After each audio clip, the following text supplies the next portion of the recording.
ராஜாதி ராஜனாம் அருமை இரட்சகர் இயேசுவின் ஈடு இணையற்ற வல்லமையுள்ள நாமத்தினாலே அனைவரையும் அன்போடு வாழ்த்துகிறேன். இன்றைய திருவார்த்தை சகரியா 10:5. கர்த்தர் அவர்களோடு கூட இருப்பார். பிரியமானவர்களே, நம்முடைய ஆண்டவர் ஒருவரோடு இருப்பார் என்றால் இதை விட பாக்கியம், மேன்மை, ஸ்லாக்கியம் இந்த உலகத்தில் எதுவுமே இல்லை.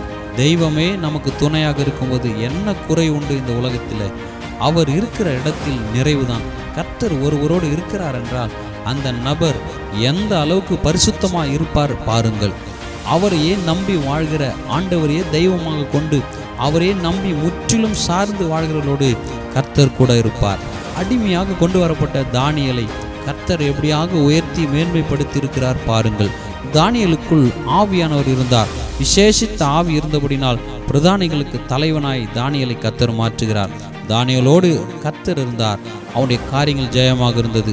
தேசமே எதிர்த்தாலும், ஜாதி ஜனமே பொங்கி எழுந்தாலும், 120 தேசாதிபதியில் எதிர்த்து பேசினாலும், ராஜாவே சட்டம் போட்டாலும், தூக்கி செங்ககையில் போட்டாலும், ஒரு மனிதனோடு கர்த்தர் இருப்பார் என்றால் அவனுடைய தலை முடியை கூட தொட முடியாது, கிட்ட கூட நெருங்க முடியாது.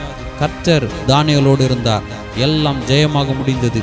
இந்நாள் இந்த வார்த்தைக்கு அன்புள்ளமே, கர்த்தரை நம் பட்சத்தில் வைத்துக் கொள்வோம்.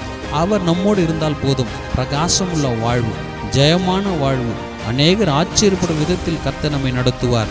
நிம்மதி நிறைந்த நிறைவான வாழ்வு நமக்கு கிடைக்கும். கர்த்தரை எப்போது நம்மோடு வைத்துக் கொள்வோம். அவர் கூட இருந்தால் போதும். இன்னல்கள் பறந்தோடும், பிசாசுகள் அலறி ஓடும், காரியங்கள் மாறுதலாய் முடியும், முடியாதது முடியும், நடக்காதது நடக்கும், துக்கம் சந்தோஷமாய் மாறும், கண்ணீர் களிப்பாய் மாறும், வாழ்வு மலரும். ஜெயம் பெற்று வாழ்வோம். ஜெய கிறிஸ்து முன் செல்கிறார். ஜெயமாய் நம்மை நடத்துவார். ஆமென்.